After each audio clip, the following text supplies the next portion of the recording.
Que era de T3 a T9.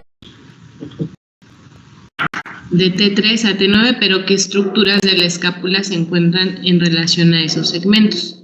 La espina en T3 y el ángulo inferior en T7. Entonces ya no es a T9. No, sí era T7, equivoqué. Ok, de T3 a T7, ¿no? Vamos a tener correlaciones. ¿Qué más? ¿Qué más investigar?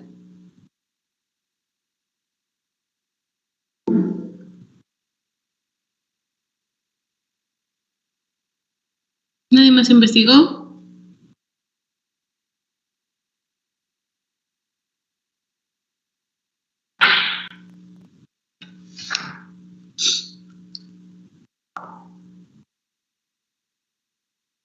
Somos 29 y solo investigó una alumna, o sea, 28 se quedaron pajareando en su casa. ¿Qué pasó?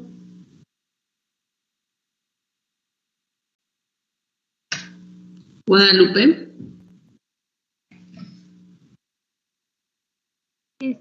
Yo encontré en 2 libros, pero encontré 2 cosas diferentes, porque en uno decía solo que estaba apoyado sobre las primeras 7 costillas y en otro encontré que estaba a nivel de la segunda a la 7ª costilla. Bueno, aunque la primera biografía no decía que era a nivel de la segunda, pero sí se encuentran en las mismas costillas básicamente. Ok. Si a veces los libros varían un poco y va a ser, si toman en cuenta la espina de la escápula, el ángulo superior de la escápula. Entonces vamos a hablar de las correlaciones anatómicas. Vamos a tener que el ángulo superior de la escápula lo vamos a encontrar a nivel de T2 aproximadamente. La espina va a estar alineado con la tercera vértebra torácica y el ángulo inferior de la escápula va a estar alineado con la hipófisis espinosa de T7. Van a estar a esas alturas, por lo que el cuerpo de la escápula va a descansar aproximadamente del segundo al 7º cuerpo costal, o sea, costilla. Y también va a tener una distancia media relacionada con con estas estructuras. Entonces, si nosotros tomamos en cuenta la distancia que hay del ángulo inferior de la escápula a lo que es la apófisis espinosa del 7º proceso torácico, vamos a tener que aproximadamente va a haber una distancia entre esas estructuras, desde aquí, de aquí, del ángulo hacia acá, de 7 centímetros. Porque la escápula no es un hueso que caiga fijo, que caiga plano o que caiga paralelo, sino tiene una cierta rotación hacia superior. Si la escápula estuviera así, pues los segmentos estarían, imagínense que aquí viene la columna, ¿no? Estarían más cerca.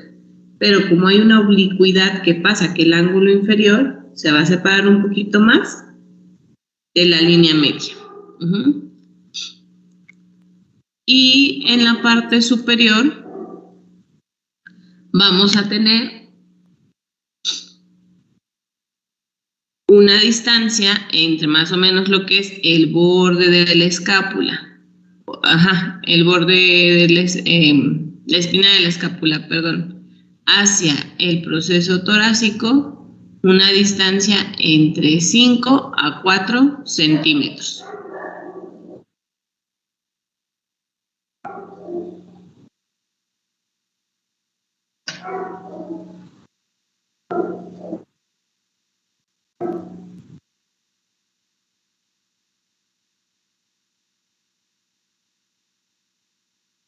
Es necesario conocer esto, cuál es el posicionamiento, porque así ya podríamos decir qué escápula es la que está mal alineada. Ahora, conociendo esto, ¿qué escápula creen que sea la más alineada?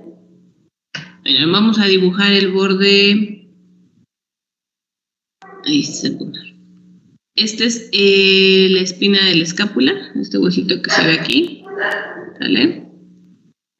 Más o menos este sería el borde medial, el ángulo de la escápula,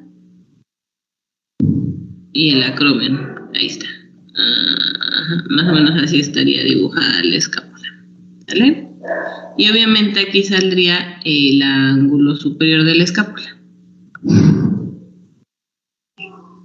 Ahí estaría la escápula de este muchacho. Y el de este estaría como hasta por acá el ángulo, la espina de la escápula, el borde medial, el ángulo inferior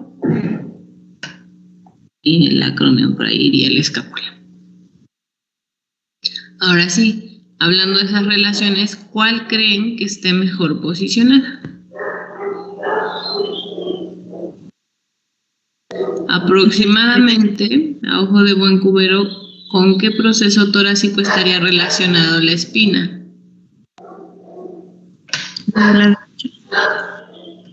Adelante. ¿De qué? De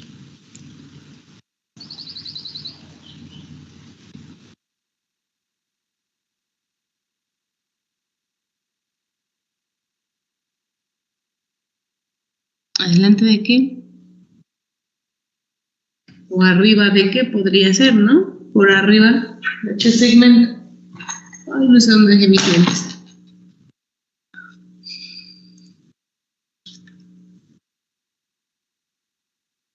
Bueno, no quieren aprender, vamos a continuar. Yo sé que es viernes, necesitan despertar esa ardilla que sigue durmiendo. Vayan y tómense un vaso de agua, córranle. Todos. Vamos, vamos, móvanse de su escritorio, vayan a la cocina y tómanse un vaso de agua. Si no lo tienen ahí a la mano para que despierten, hidrátense.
¿Ya?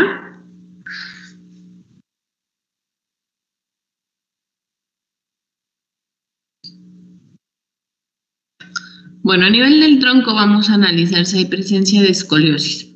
Definimos a la escoliosis como la desviación lateral de la columna en un plano frontal. Realmente las causas pueden ser diversas por las que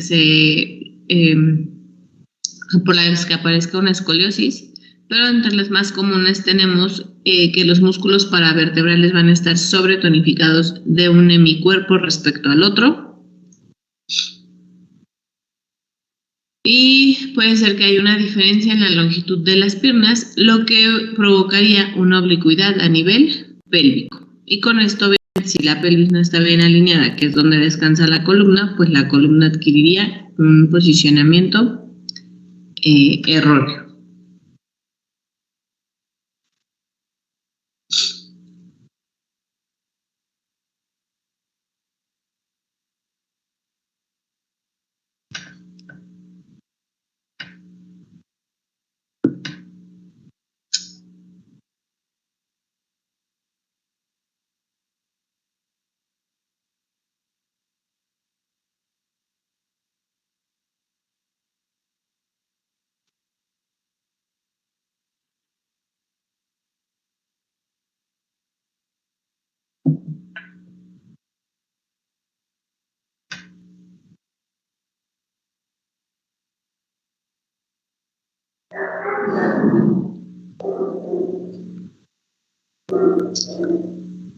Entonces siempre vamos a nombrar las curvaturas por el lado de la convexidad. Vamos a decir qué forma tiene esa escoliosis, si en forma de C o de S. Y vamos a hablar respecto a su localización. ¿Cómo vamos a tomar en cuenta la localización? Pues en respecto al ápice de la vértebra más salida, es decir, de la vértebra que se encuentre más fuera de la línea media, donde deben estar presionados los cuerpos vertebrales, esa va a ser la localización. Entonces tenemos que si el ápice de la vértebra más desviada se encuentra entre C2 y C6, se dice que el nivel es cervical. Entre T2 y T11 se menciona que es torácico. Entre L2 y L4 se dice que el nivel es lumbar. Y de ahí tenemos que la desviación puede utilizar en las vértebras de transición. Si lo encontramos entre C7 y T1, decimos que es localización cérvico-torácico. Si está entre T12 y L1, decimos que es toracolumbar o dorsolumbar. Y si está entre L5 y S1, es una ubicación lumbosacra. Y de ahí vamos a explicar el tipo, si esta escoliosis es estructural o no estructural. Y la magnitud de la escoliosis se va a representar si tenemos un estudio radiológico en ángulo COP. Y si no, pues vamos a tomar con cinta métrica la medida que hay de donde debiese estar esa vértebra hacia donde la localizamos.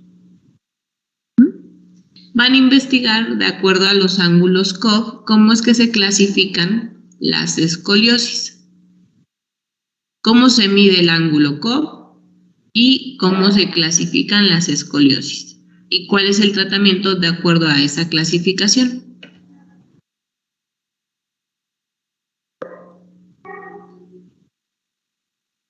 Y esa tarea es para entregar. Ya todas sus tareas de investigación, ni modo se les va a pedir para entregar porque pues no investigan, no participan y pues se van a estar llenando de tareas.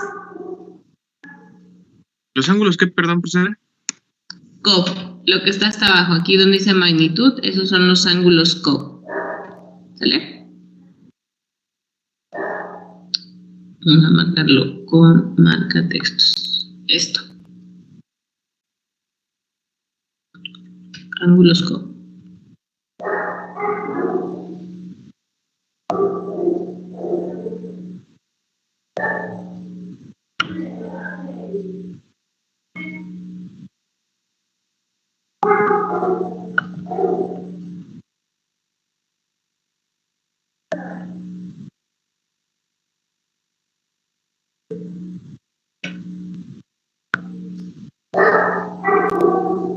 Esto vamos a investigar los ángulos COV.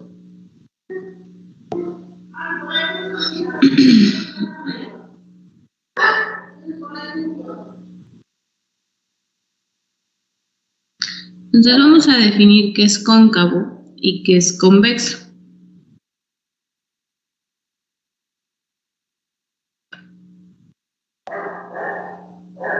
Para ello les puse aquí esta imagen. ¿Ven a los monitos de aquí? ¿A los de amarillo? Sí, profesora. Sí. ¿Qué lado sería el cóncavo y qué lado sería el convexo de esta línea?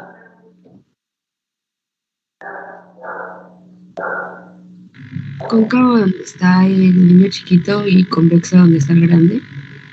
Exacto. El lado cóncavo es adentro de la cuevita, ¿no? Donde está el niño pequeñito. Y el lado convexo es donde está el lado largo, es decir, que siempre que nombremos las escoliosis por la convexidad, nos vamos a estar refiriendo a la parte de la musculatura paravertebral que se encuentra elongada, que se encuentra debilitada, que está cediendo en fuerza para que la columna se desvíe. Por eso es que la vértebra ápice se va a ir hacia el lado de mayor desviación, de lo que menos le está dando soporte. Mientras que los músculos del lado cóncavo, ¿cómo van a estar?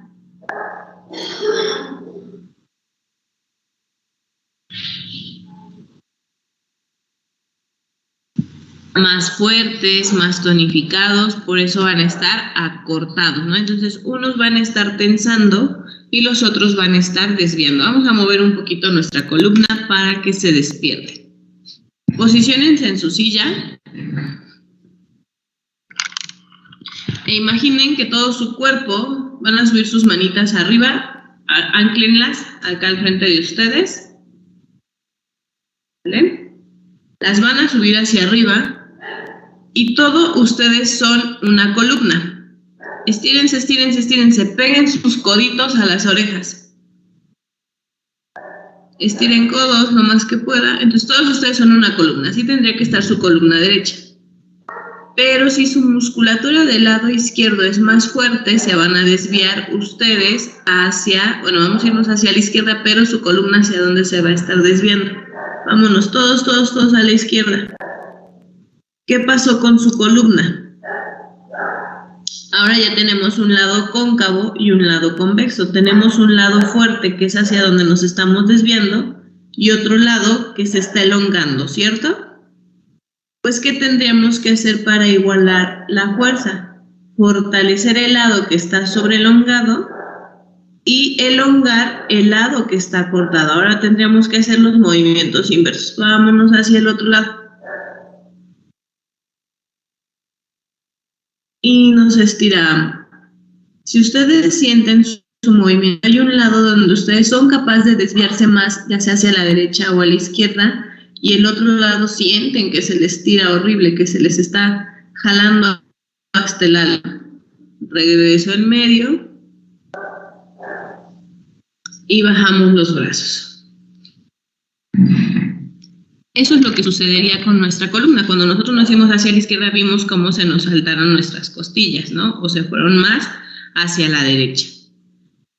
Porque los músculos de ese lado son los que comienzan a alargarse, pero acuérdense que cuando se perpetúa una mala postura, pues esos músculos se van a ir debilitando. ¿Qué tal sienten su espalda? Más ligero. Rico el movimiento, ¿no? Más ligera, sí, se sintió bien estirado. Ya vi por ahí unos que tienen unas contracturas bárbaras. Les pido que se estiren y se queden con los brazos acá y en flexión de codos, ¿no? Por más que quieran juntarlos, no podemos. Tenemos que trabajar la elasticidad, chicos.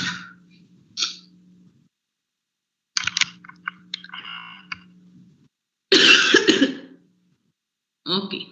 ¿Entendemos esto de cóncavo y convexo? ¿Sí? Sí, profe. Sí, profe. Vamos a tener datos que nos estén hablando de las escoliosis, ¿vale? Los signos de la escoliosis. Entonces, dentro de los datos que tenemos, como aquí yo veo muy pequeñito y me voy a acercar a la pantalla, es que vamos a tener hombros desalineados. Un hombro va a estar por arriba del otro, o la oblicuidad a nivel de los hombros. Puede haber la presencia de una jiba torácica.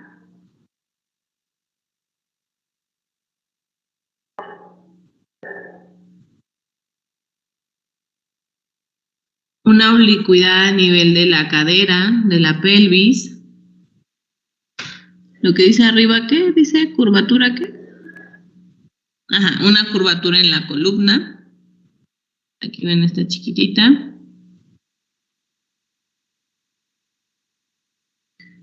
Triángulos de talla asimétricos.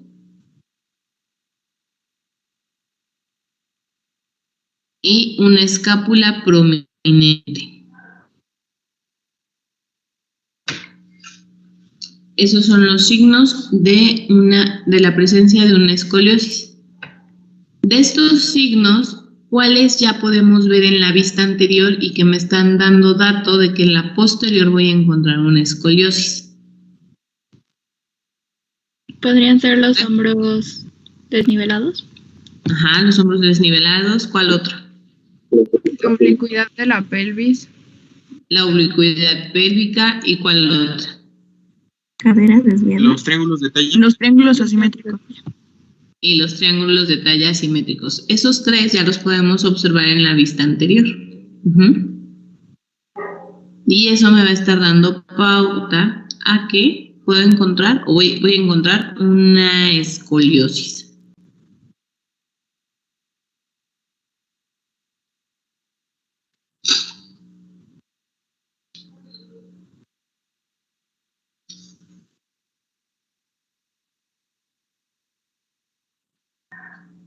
Dígame, Jesús. Bueno, esto de la escoliosis, yo veo que, bueno, comúnmente los ejemplos y todo eso que hemos visto en fotos son de niños.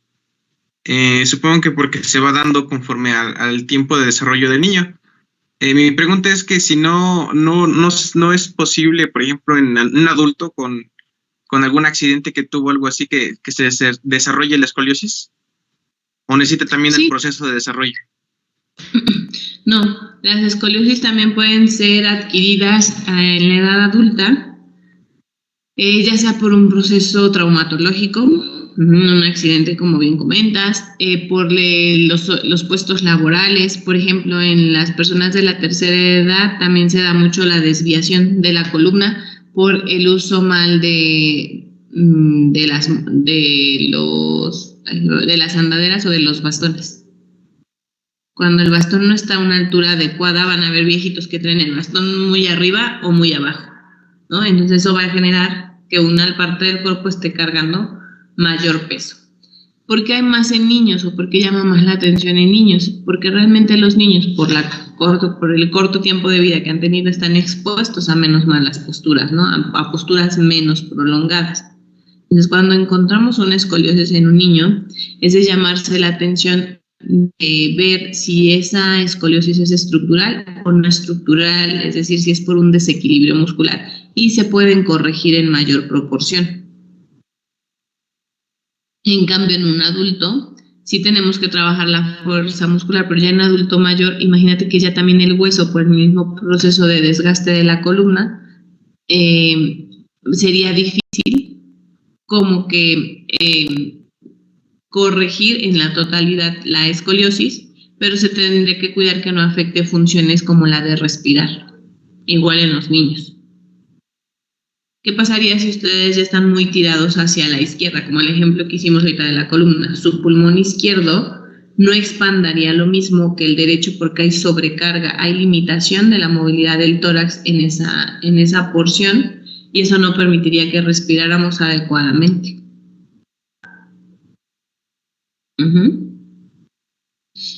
Entonces sí puede ser adquirida, pero hay que buscar si la causa se puede corregir con el trabajo muscular. Y eso lo vamos a ver viendo el tipo de escoliosis, si es estructurada o no estructurada. ¿Le puedo cambiar? Sí, profe. Entonces hablábamos eso de escoliosis estructurada y no estructurada.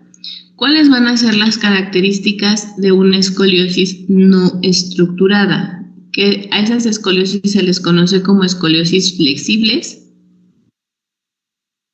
Tienden a desaparecer o a disminuir el grado de la escoliosis con las inclinaciones laterales, con los cambios de decúbito o con la flexión del tronco.